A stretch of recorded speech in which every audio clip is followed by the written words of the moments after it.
Hi, I'm Jose, and I'm going to draw my life as a parent of a child with Duchenne muscular dystrophy. I live in Mexico. I lived here all my life, and I love it here. But sometimes we have to go through tough times in a developing country. When my son was 3 years old, I started to notice he was a bit more clumsy than usual. He fell more and more frequently as he got older because he had difficulty walking.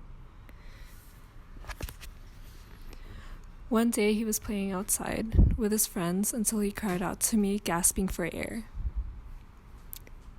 So I rushed to the hospital, thinking he was just short of breath from playing out in the sun, but it turned out I was wrong later on.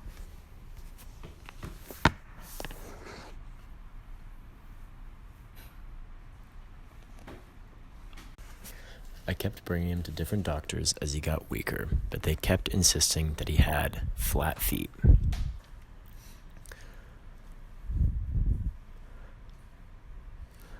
My wife and I were getting very frustrated because each visit cost us a lot of money, yet it was all useless. It got to the point where my son could no longer attend school, and it broke his heart because he loved learning so much.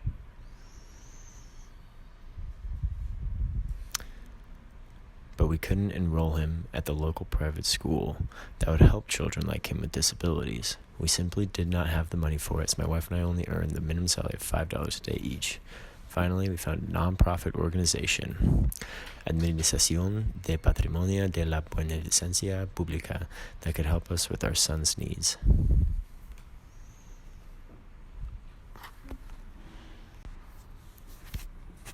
They were able to definitely diagnose my son with Duchenne muscular dystrophy. They told us that this muscle weakening disease is caused by an inherited genetic mistake that prevents the body from making a protein called dystrophin that helps build and keep muscles strong.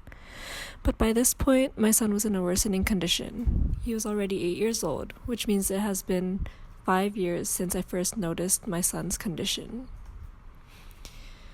My wife and I couldn't accept that this was happening. We were so influenced by previous doctors and friends who assured us that everything was going to be okay and that we didn't have to worry about our son.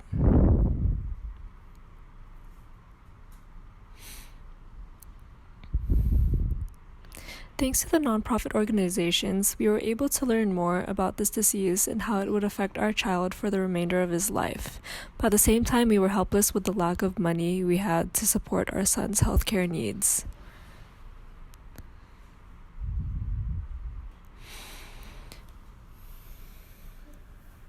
Physical therapy sessions were provided by the nonprofit organization, but the necessary steroid treatments were difficult for us to pay. Plus, doctors still did not completely understand steroids and were hesitant to give them.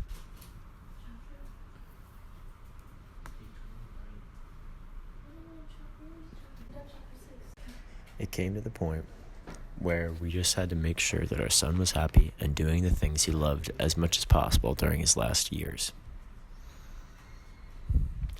Unfortunately, he passed away a year ago when he was 17 years old. It still hurts to this day, but I hope that he was able to enjoy his life surrounded by friends and family and is no longer suffering.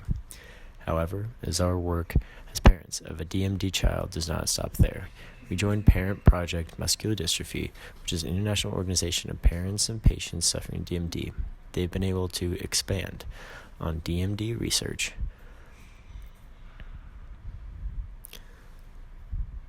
and healthcare while including parents and caregivers in the discussion. I hope that my experience has given you more knowledge about the reality of disparities in healthcare in a developing country like Mexico, and that we can move forward in ensuring that we bridge the gap between socioeconomic status and access to healthcare.